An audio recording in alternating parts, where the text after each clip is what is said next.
आज अपन class 10th की जो एक्सरसाइज 9 है, some application of trigonometry, exercise 8 है जो अपन कर चुके हैं। ट्रिग्नोमेट्री की एप्लीकेशन कैसे करते हैं इनके कुछ सबसे पहले इसमें मेन बेसिक जो हमने पहले भी पढ़ा था। ट्रिग्नोमेट्री में अपन किस ट्रायंगल की बात करेंगे? राइट एंगल ट्रायंगल की बात।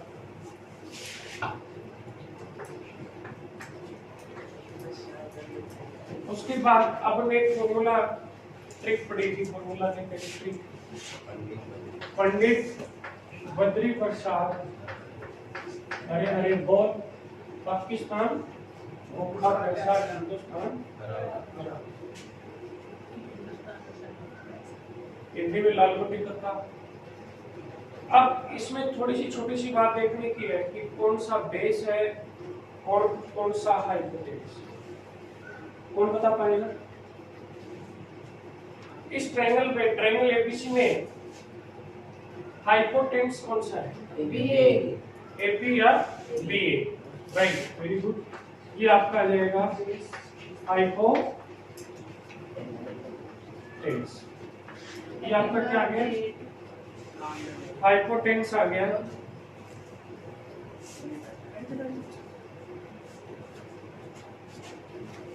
हाइपोटेन्यूस आ गया। अब अपना बेस और परपेंडिकुलर दो साइड बच गई। बेटा बेस और परपेंडिकुलर दो साइड बच गई। अब दो साइड उनका कैसे डिसाइड करें? मैं इस एबीसी ट्रायंगल में आपसे पूछूं तो बेस क्या है? बेस क्या है बताइए? बेस बीसी है, एसी है। हम न बीसी है न एसी हम एग्जैक्ट नहीं बता पाते जब तक हम किसी एंगल की बात नहीं करते, तब तक इसका बेस और परपेंडिकुलर क्लियर नहीं हो। इस फिगर के अंतर्गत आप नहीं बता पाते कि बेस कौन सा है और परपेंडिकुलर कौन सा है। यदि आप एसी बेस बता दिया तो ये भी आपकी गलती मानी जाएगी। बीसी बता रहे हो तो भी गलती। आप कह सकते हो किस एंगल के लिए? एंगल बी के लिए या ए के लिए? हमेशा पहली बात, जो राइट एंगल होता है, जैसे सी राइट एंगल है तो इस राइट एंगल के लिए ही बात होगी। नहीं सॉरी, इसके लिए बेस और परपेंडिकुलर का कोई मतलब नहीं होता।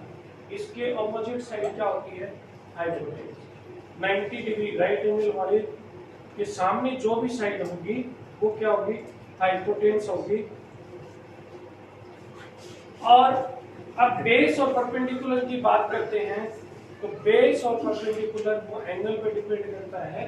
तो ऐसा डायग्राम देकर आपको पूछे कि इसका बेस कौन सा है और परपेंडिकुलर कौन सा है, तो आप बता सकते हैं कि इसके अंदर एंगल की बात नहीं है, इसलिए हम सही तरह से नहीं बता सकते कि बेस कौन सा है और परपेंडिकुलर कौन सा है।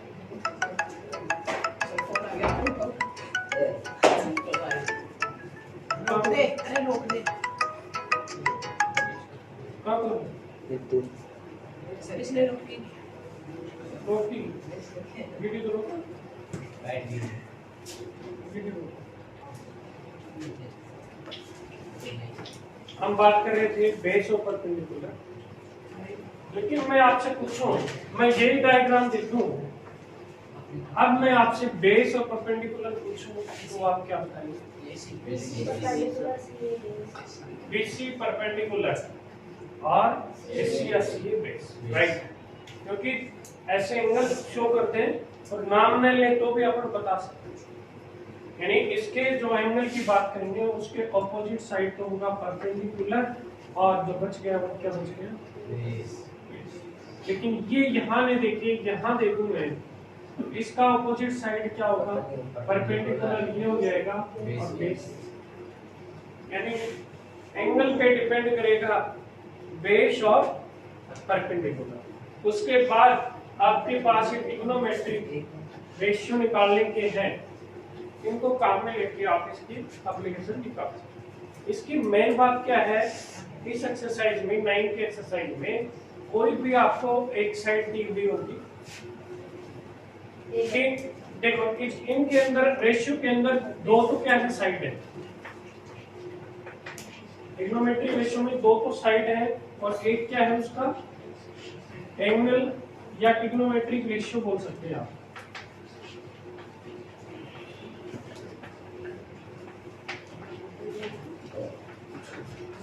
दो है, तीन बातें आ गई, टू साइड और एक ट्रिग्नोमेट्रिक रेशियो, एंगल तो साथ ही आ जाएगा उसमें। इन थ्री में से आपको टू इंफॉर्मेशन गिवन होगी, वन इंफॉर्मेशन आपको फाइंड आउट करनी है। जैसे कि आपने sine theta is equal to आप लिखोगे पी अपॉन, या तो आपको ये दिया हुआ होगा या ये दिया हुआ होगा या ये दिया होगा, और तीन में से दो दे देगा और एक पूछेगा तो आप ऐसे निकाल लेंगे। लेकिन आप कौन सा ट्रिग्नोमेट्रिक रेशियो काम में लोगे वो नहीं बताएगा कि साइन ले रहे हो, कोस ले रहे हो, टेन, तीन में तीन ही ले लेना, बाकी तो उसी के रेसिप्रोकल होते हैं, उसी को दिक्कत नहीं, या तो साइन काम में लेना या कोस लेना या बेटा टेन, समझ गए। अब देखिए कि आपको क्वेश्चन के अंदर लैंग्वेज के अकॉर्डिंग आपको देखना है, एक साइड तो वो लेनी है जो गिवन है और एक साइड जो फाइंड आउट करनी है, और एंगल, उन दो साइड का जो भी ट्रिग्नोमेट्रिक रेशियो है वो काम में लेना है साइन कॉस टेन। ठीक है, क्वेश्चन से ज्यादा सही समझेंगे। जैसे कि आपका एक्सरसाइज एक ही है 9.1 में, जैसे फर्स्ट क्वेश्चन नंबर पर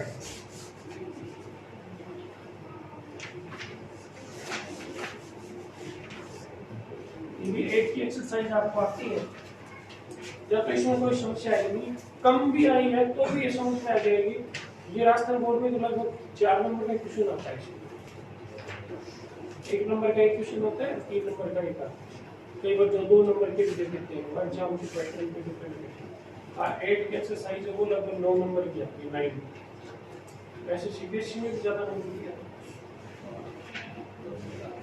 है। एक दो बातें और रह गई थी,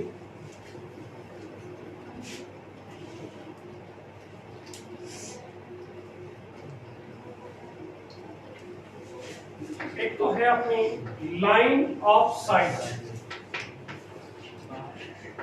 लाइन ऑफ साइट एक angle of elevation, angle of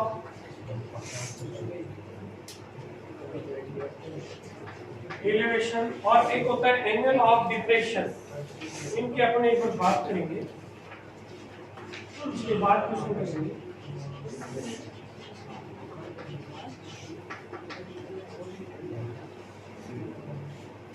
सबसे पहले लाइन ऑफ साइट, दृष्टि रेखा लाइन, और एंगल ऑफ एलिवेशन और एंगल ऑफ डिप्रेशन क्या? जब आप के ऊपर अप साइड में यदि कोई ऑब्जेक्ट है उसको आप देख रहे हो, जैसे कि आप यहां खड़े हो, आपकी ऑब्जेक्ट ये है, कोई भी ऑब्जेक्ट, इस ऑब्जेक्ट को आप ऊपर की तरफ देख रहे हो, ये आपकी आंख, ये एक ग्राउंड लेवल पे लाइन बनती है जिसको बोलते हैं horizontal line. Yes sir, horizontal line,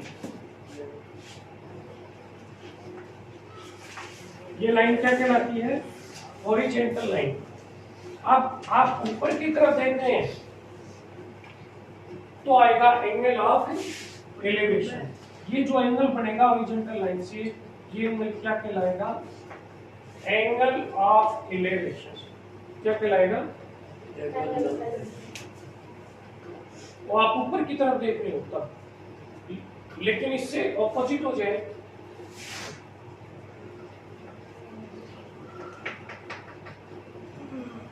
जैसे आपकी आंख, इसके दूसरी तरफ अपन देखिए, यहाँ आपकी आंख है और आप ऑब्जेक्ट यहाँ है नीचे की तरफ, अब ऑब्जेक्ट नीचे है, नीचे देख रहे हो आप। अब ये ऑब्जेक्ट कहाँ था, ऑब्जेक्ट ऊपर था, ये आपकी आई है, तो ये हॉरिजॉन्टल लाइन से जो एंगल बन रहा था वो एंगल ऑफ इलेवेशन। अब आपकी आई है नीचे, ऊपर है, सॉरी, आपकी जो आई है वो ऊपर है, यानी आप ऊपर से नीचे देख रहे हो, कहीं इमारत पे, बिल्डिंग पे खड़े होकर नीचे देख रहे हो, उसमें नीचे से ऊपर देख रहे थे, एरोप्लेन ऊपर जा रही थी, आप ऊपर देख रहे हो, यानी आपकी आई से ऊपर की तरफ देखते हैं एंगल ऑफ इलेवेशन, नीचे की तरफ देखते हैं एंगल ऑफ डिप्रेशन होता है। लेकिन वो एंगल ऑफ डिप्रेशन क्या होता है, वो जैसे कि यहाँ एक, यहाँ ऐसे लाइन बनेगी, जहां आपकी आई थी वही लाइन यहाँ बन रही थी, यहाँ ऊपर है तो यह लाइन क्या बनेगी, ऊपर बनेगी। अब ये जो ये एंगल है, ये एंगल बनता है एंगल ऑफ ये बनता है। हालांकि जब भी आप क्वेश्चन करते हो तब आपकी अगर सेम ही मान लेते हैं तो आपका क्वेश्चन रॉन्ग नहीं होता, क्योंकि जैसे कि आपने यहाँ से भी कोई लाइन ऐसे खींचेंगे,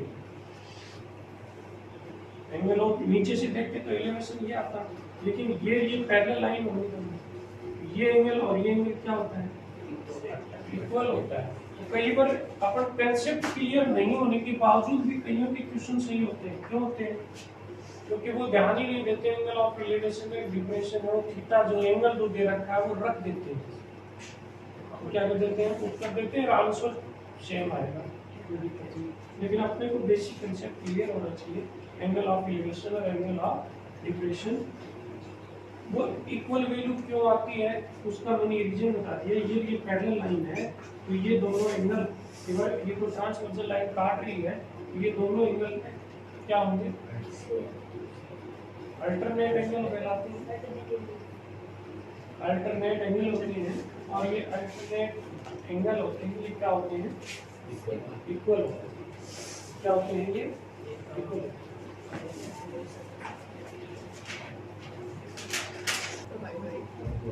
ये लाइन ऑफ साइट कहलाती है, आई से और ऑब्जेक्ट को ये जो मिलाने वाली लाइन होती है, लाइन ऑफ क्या कहलाती है, ऑब्जेक्ट कहलाती है। अब हम इसके क्वेश्चन सॉल्व करेंगे।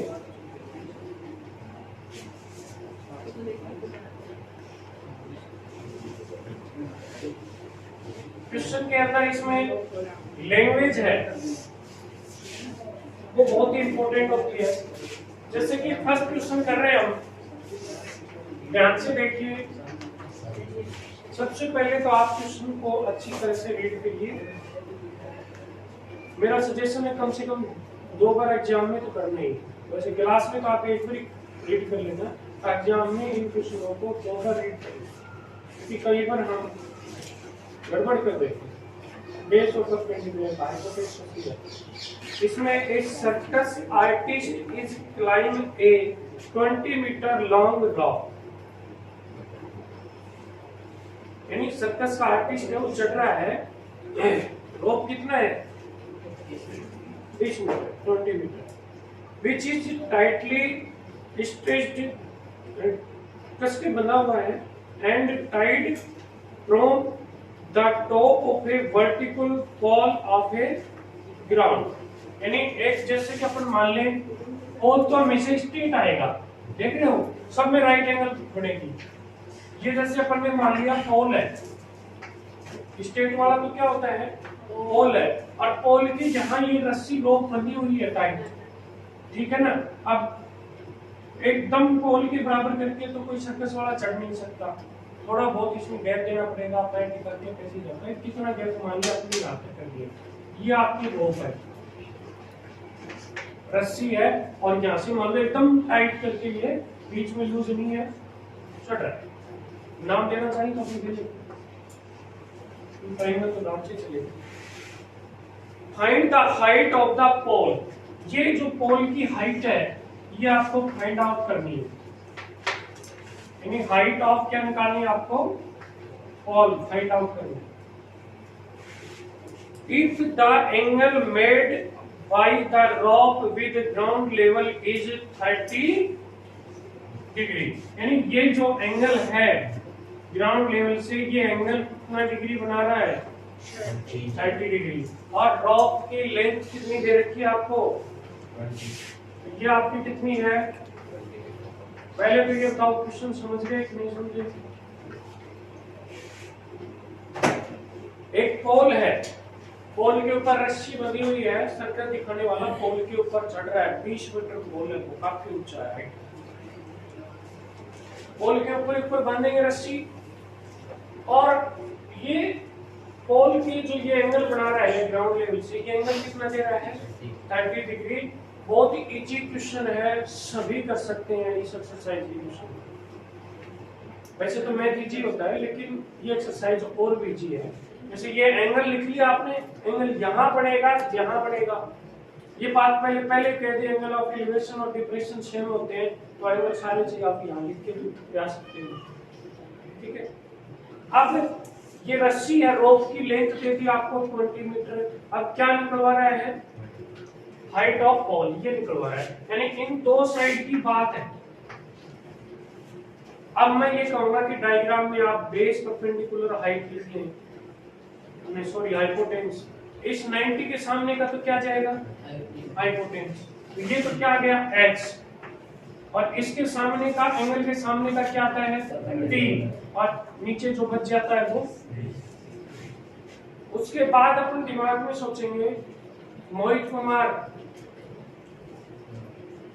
उसके बाद आप देखेंगे एक एंगल दिया गया है, h आपको गिवन है, क्या पूछ रहा है? p पूछ रहा है। यानी p और h में है मामला, और p और h में यहाँ कौन सा है? पहले वाला है p अपॉन h, और पहले वाला क्या होता है? साइन। इसका मतलब जो ट्रिग्नोमेट्री रेशियो काम में लेंगे वो कौन सा लेंगे? समझिए कैसे चेंज करेंगे अब।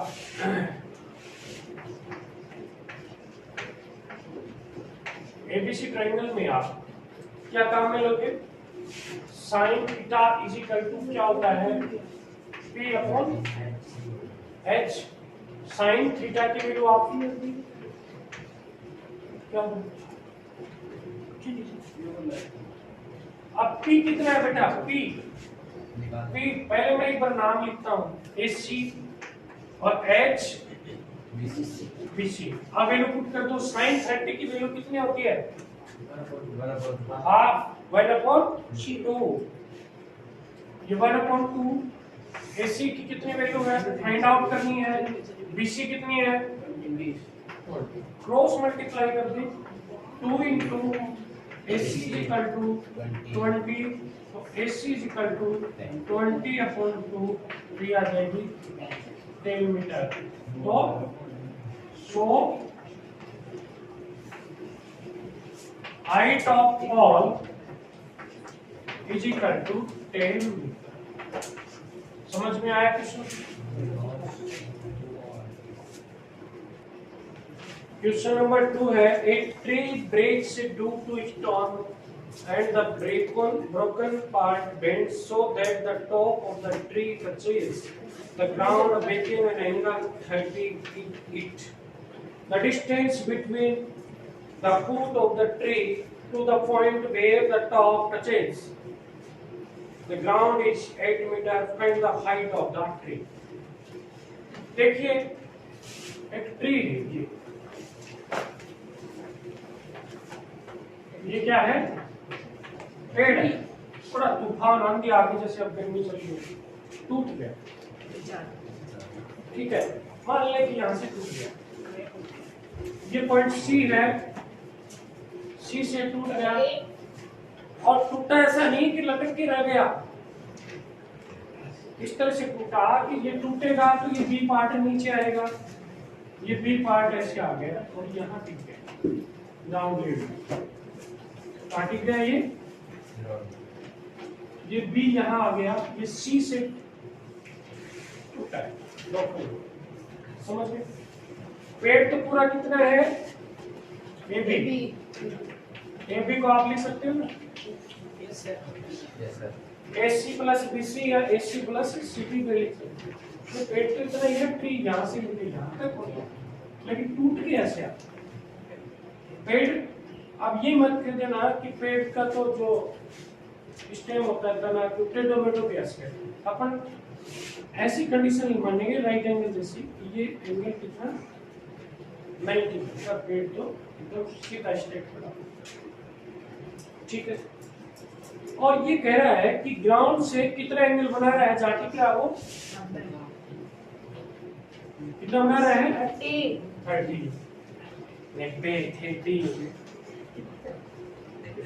कितना एंगल बना रहा है 30। और क्या कह रहा है देखना, द डिस्टेंस, ये बात देखना, the distance between the foot of the tree, यानी पेड़ के फुट नीचे से to the point where top touches the ground is at, जहां पे टच करता है, ये डिस्टेंस बता रहा है। ये कितनी है, ये ऊपर वाले मत के देखो, नीचे जा टच करता है, ये कितना है 8 मीटर।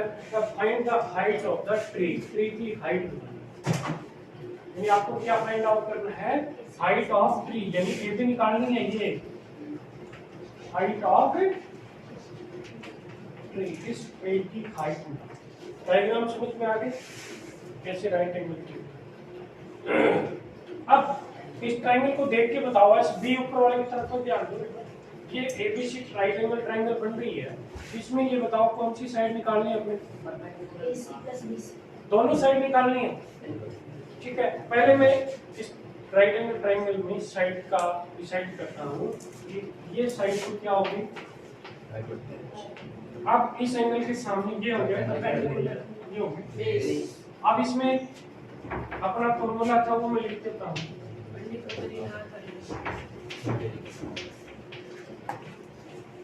आपको क्या गिवन है, बेस गिवन है, क्या निकालना है, हाइपोटेन्यूस भी निकालना है, परपेंडिकुलर भी निकालना है। पहले बताओ कौन सा निकाले, हाइपोटेन्यूस निकाले या क्वेश्चन नहीं है, क्वेश्चन को जवाब नहीं, दो में से एक बताओ। परपेंडिकुलर जैसे निकालना चाहिए, आपको बेस दिया हुआ है, परपेंडिकुलर निकालना है, तो बी और पी में कौन सा है, कौन सा है टेन। पहला होता है साइन, फिर होता है कोस, फिर होता है टेन। तो आप ध्यान रखेंगे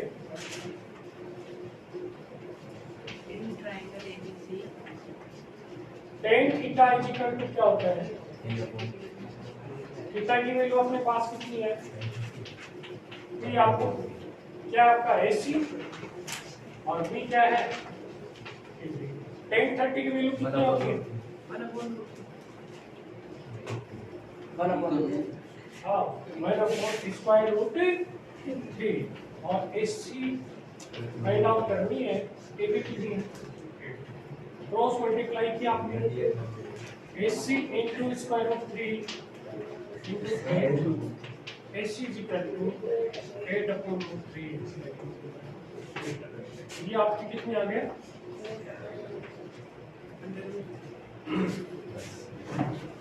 बाद में ऐड करेंगे तो देख लेंगे स्क्वायर रूट 3 क्या चीज है। अब आपके पास टू साइड हो गई, आप चाहे इन दोनों से निकाल लो, चाहे इन दोनों से निकाल लो, आपको जो अच्छा लगे उससे आप निकाल सकते हो। P और H से साइन से भी निकाल सकते हो, और B और H से कोस से भी निकाल सकते हो, लेकिन स्क्वायर रूट का यहाँ थोड़ा सा निकल गया है, इसलिए B और H से निकाल लें, यानी कोस आ जाएगा ना, क्या गया कोस 30, B क्या है AB, और H क्या है बेटा BC, कोस 30 की वैल्यू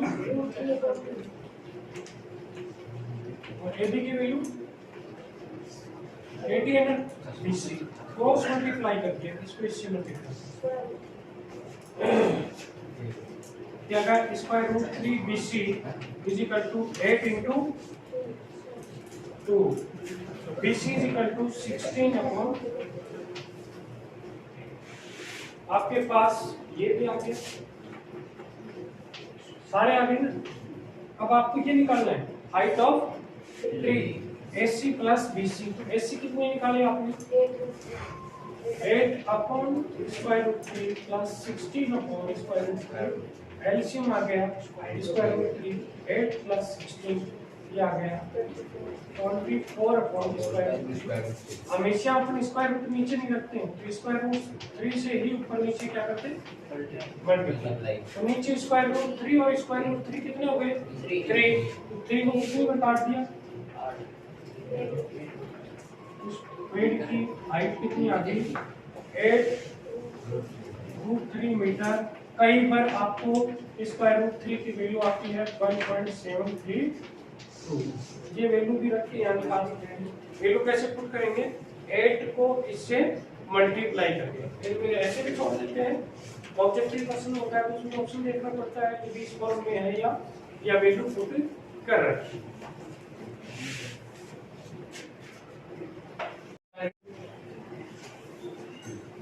आज लास्ट टाइम एक्सरसाइज 9.1 अपनी चल रही थी। क्वेश्चन नंबर 3, एक contractor plans to install 2 slides for the children to play in a park। Park में जो फिसल पट्टी आती है स्लाइड जो बच्चे खेलते हैं स्लाइड करते हैं, 2 टाइप की लगाना चाहता है। For the children below the age of 5 years 5 साल के छोटे बच्चों के लिए। She preferred to have a slide whose top is height of 1.5 metre. यानी ये 5 साल से बिलो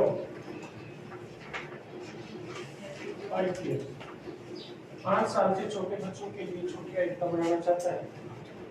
उधर बैठे फिर बिछा हुआ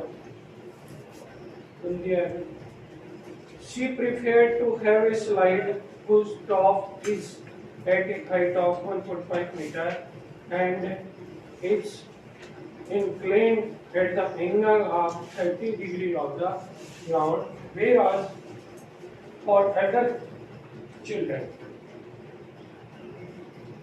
यानी जो एंगल होता है स्लोप का वो कितना बना रहा है 30 डिग्री बना रहा है। इधर ही तो पिछले बच्चा जैसे इधर सीढ़ियां लगा देते हैं, इधर चढ़ेगा फिर इधर क्या करेगा वो स्लिप करेगा। She wants to have a slide at a height of 3 meter and inclined at the angle of 60 degree to the ground. What should be the length of slide? एक दूसरी है बड़े बच्चों के लिए। इसकी हाइट कितनी है 3 मीटर है और ये एंगल कितना बना रहा है 60। तो ये जो फिसलन पट्टी बन रही है इन दोनों की आपको क्या निकालनी है हाइट निकाल 5 साल से छोटे बच्चों वाले अलग और बड़े बच्चों की अलग, दोनों को क्या निकालनी है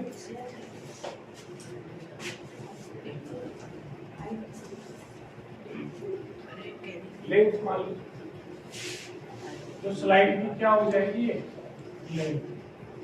अब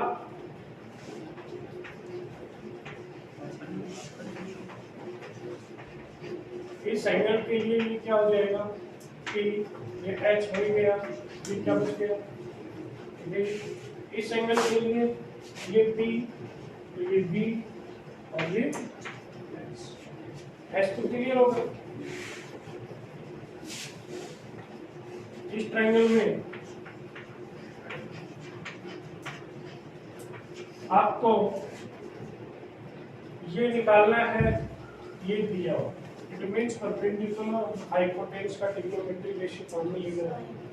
क्या आएगा साइन परपेंडिकुलर और हाइपोटेन्यूज का क्या आता है पहले साइन आपका आ जाएगा sine theta is equal to p upon h। Theta की वैल्यू रखी साइन 30, p कितना है a b, h कितना है साइन 30 की वैल्यू आ गई हाफ, a b कितनी आ गई 1.5, bc आपको फाइंड आउट करनी है क्रॉस मल्टीप्लाई किया, 1 को BC से किया, BC आ गया, 2 इंटू 1.5 आपने किया, आ गया। फिर 5 साल से बिलो 5 ईयर्स की इसकी स्लाइड की लेंथ कितनी आ गई? 3 मीटर। अब 5 ईयर्स की बढ़ोतरी आप निकालोगे, क्या करोगे? ट्रायंगल PQR में इसमें भी वही रेशियो आया साइन वाला, लिखोगे आप sine theta equal to 3/h, ये आपका आ जाएगा साइन 60, T आ गया PQ, H आ गया, इसकी वैल्यू आपके पास square root 3 PQR 3 cross multiply किया, QR into square root 3 2 into 3 QR is equal to 6 हो गया, 6 अपॉन स्क्वायर रूट 3 से ऊपर नीचे क्या करते हैं? मल्टीप्लाई, ऊपर आ गया 6 रूट 3, ये रूट 3 और रूट 3 कितना हो गया? अब इसको आपने काट लिया, तो ये देगा 2 रूट 3। आंसर ठीक है। हाँ,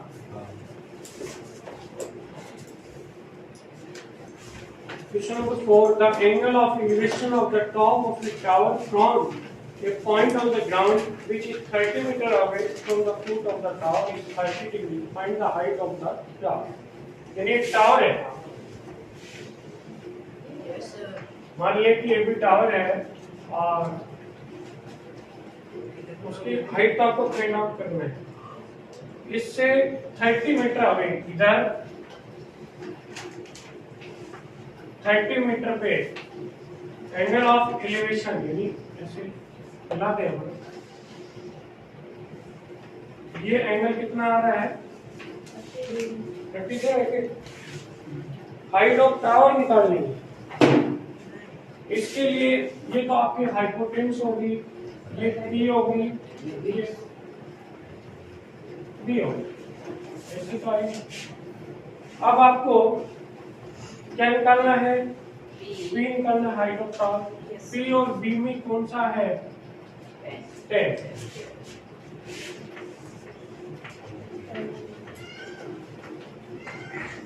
आपका आता है 10 theta equal to P upon B, 10 30 P आपका AB और B है, SC आता है, AB कितना है निकालना है, SC आपका 30 है, ये आता है, ये भी आ जाएगा 30 upon square root 3। Square root 3 से आप ऊपर नीचे मल्टीप्लाई करेंगे, ये 3 आ गया नीचे, ये 10 कट गया, तो आ गया 10 स्क्वायर रूट 3। आपकी हाइट ऑफ टावर क्या जाएगी? हाइट ऑफ टावर इज, समझ में आ गया ना कैसे मेथड, कैसे कुछ कैसे। Yes sir. Question number 5, a kite is flying at a height of 60 meter above the ground, यानी जो काइट है वो ग्राउंड से 60 मीटर हाइट पे उड़ रही है, यहाँ से काइट उड़ रही है, पता नहीं। The string attached to the kite is temporarily tied to the point of the ground. The inclination of the string with the ground is 60 meter. Find the length of the string assuming that there is no slack the string. पतंग है, kite है, वो हमेशा ऐसे ऊपर की तरफ नहीं उड़ेगा, थोड़ा बहुत, जैसे ये उसकी वायर आपने कोई मान, ये स्ट्रिंग है इसकी, और ये एंगल कितना बता रहा है? 60 बता रहा है, 30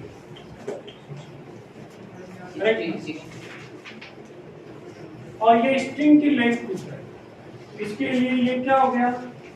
P, ये क्या हो गया? P और H में कौन सा है? साइन,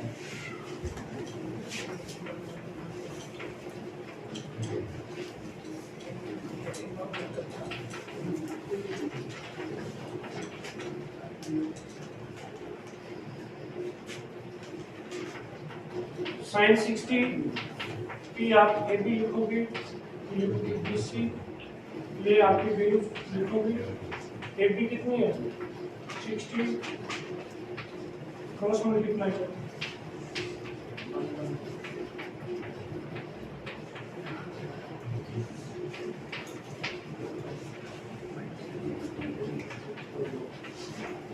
स्क्वायर रूट 3 कभी भी डिनोमिनेटर में स्क्वायर के होगा नहीं, या तो रेशनलाइजेशन कर ये कितना होगा 3 हो गए दोनों, और ये कितनी बार कट जाएंगे 21, 22 जा 43 क्या भी ये length of the string is 42।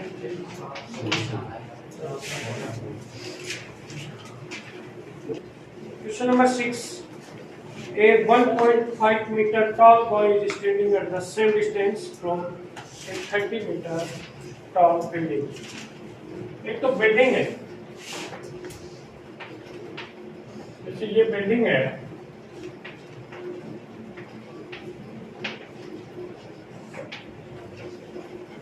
और ये लड़का है, इसकी 10 मीटर है। ये इक्वल होंगे नीचे से। अब आगे क्या कर रहा है? The angle of elevation from his eyes to the top of the building increased from 30 to 60। यानी आइस तो ऊपर होती है, ये एंगल यहाँ बनेगा, लेकिन इसके लिए अपने को ये एंगल स्टार्ट में कितना था 30। ये लड़का बिल्डिंग की तरफ और चला, तो यहाँ एक और पॉइंट दे दूं, तो ये कितना हो गया, जैसे ही आप जो आपका परपेंडिकुलर है उसके नजदीक जाओगे क्या हो जाएगा, हाइट एंगल बढ़ता जाएगा। अब ये कह रहा है walk towards the building, find the distance he walked towards the building। ये कितना चला बिल्डिंग की ओर, कितना चला, यानी आपको कौन सी क्या निकालना है, DE ये निकाल। ये तो चला वो, तो यहाँ था और वो कहाँ आ गया, यहाँ पूछ गया, यही तो पूछा वो, इधर चलते हुए यहाँ पूछ गया। तो अब ये डिस्टेंस मान लो या ये डिस्टेंस मान लो की बात है, ये निकाल कैसे निकालेंगे, ये तो यहाँ पे लिख दिया था ना, तो ये क्या ले ले, एफ ले लेते।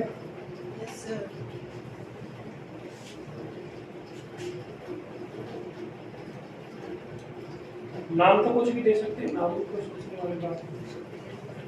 अब ये 30 थी, ये बिल्डिंग पूरी कंप्लीट थी,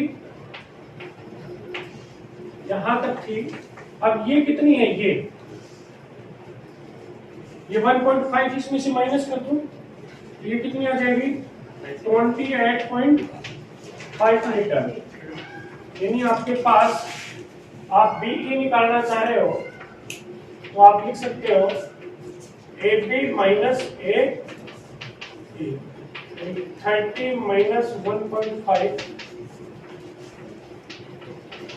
तो ये जितनी है इतनी ये आएगी, ये 1.5 है तो ये कितनी आएगी, और ये ऊपर माइनस कर दिए। तो अब इस ट्राइंगल को ले आऊं, ट्राइंगल BDE,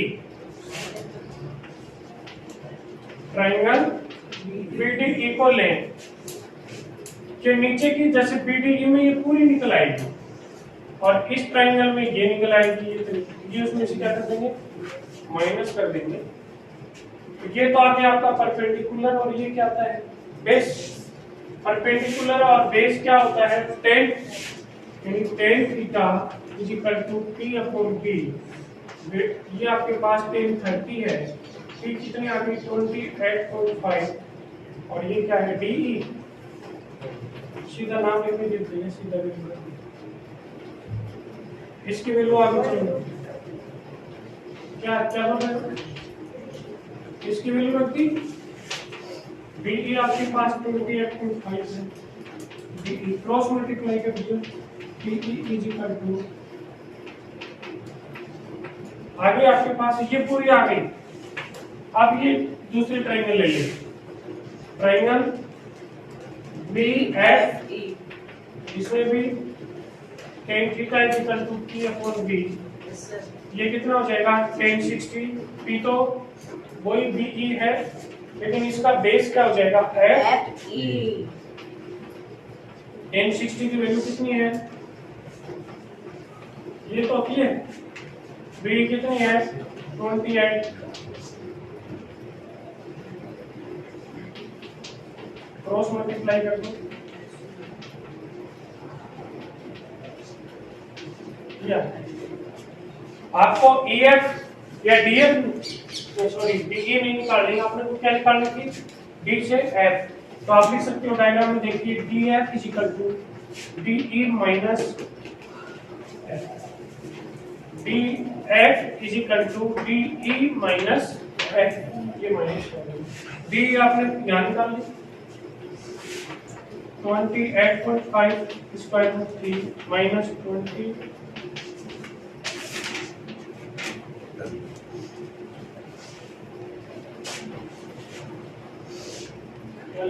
28.5 कॉमन आ गया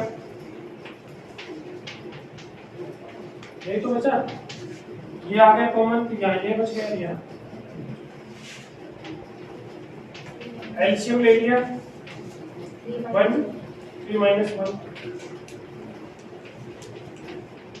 2 अपॉन स्क्वायर रूट 3 से क्या करेंगे ऊपर नीचे मल्टीप्लाई ये दोनों क्या हुए 3 से काटो 3 9 जा 27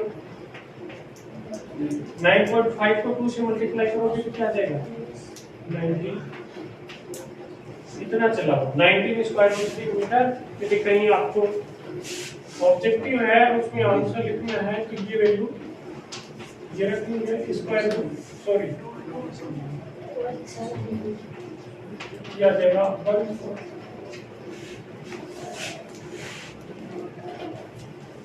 1 और ये आती है आंसर जो एफ ई में रेशनलाइज करता तो एक बार क्या एफ ई जो एफ ई है ना question number 7 from a point on the ground the angle of elevation of the bottom and top of a transmission tower pitched on the top of a 20-meter height building are 40 degree and 60 respectively from the height of the tower पहले तो बात करें अपनी एक building है बेटा और जिसकी हाइट कितनी है ये अपने पास बिल्डिंग है और इसके ऊपर ट्रांसमिशन टावर इसके ऊपर रखा गया बेटा इसके ऊपर जैसे ये क्या है ट्रांसमिशन टावर है बिल्डिंग के ऊपर रखा ठीक है अब इधर कोई पॉइंट है इससे एक तो इसके बॉटम से एंगल बनेगा और एक बनेगा इसके टॉप से ये क्या कह रहा है बॉटम से एंगल क्या बन रहा है 45 और टॉप से कितना बन रहा है 60 डिग्री यानी ये एंगल ये कितना बन रहा है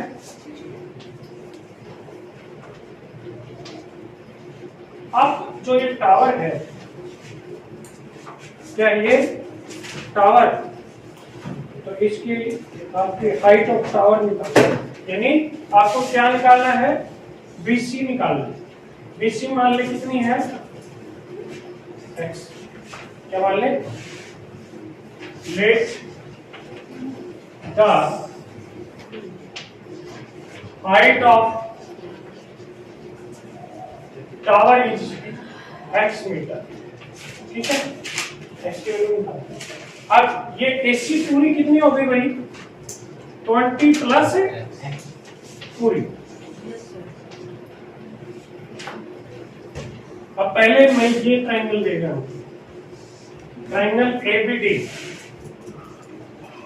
इन ट्राइंगल एबीडी इन सब के लिए ये तो P आएगा, ये क्या आएगा B। P और P में क्या आता है बेटा, tan आता है। tan theta is equal to P upon B। ये आपके पास tan 45 है। P कितना है, AB लिख दो पहले, और ये क्या है AD। ये वैल्यू 1, AB 20, क्रॉस मल्टीप्लाई करोगे तो AD की वैल्यू कितनी आ गई, ये वैल्यू कितनी आ गई 20। बेस निकालिए। आप पूरी ट्राइंगल लेंगे ACD, इसमें भी tan वो P अपॉन D, लेकिन इसमें थीटा कितना आएगा 16, कितना हो जाएगा ये बड़े वाला 16, और ये क्या जाएगा AC, और बेस क्या जाएगा tan थीटा की वैल्यू कितनी है स्क्वायर रूट 3, AC कितनी है 20 प्लस x, और AD आपने कितनी निकाल ली, क्रॉस मल्टीप्लाई करें 20 प्लस x को इससे 1 से करेंगे सेम आ जाएगा 20 प्लस x, और ये आ जाएगा 20 x इज इक्वल टू आ जाएगा 20 स्क्वायर रूट 3 माइनस 20 आप कॉमन ले लेंगे, वैल्यू पुट भी कर सकते हैं, और ये उसकी हाइट ऑफ टावर, और इसको चेक होता है। यस।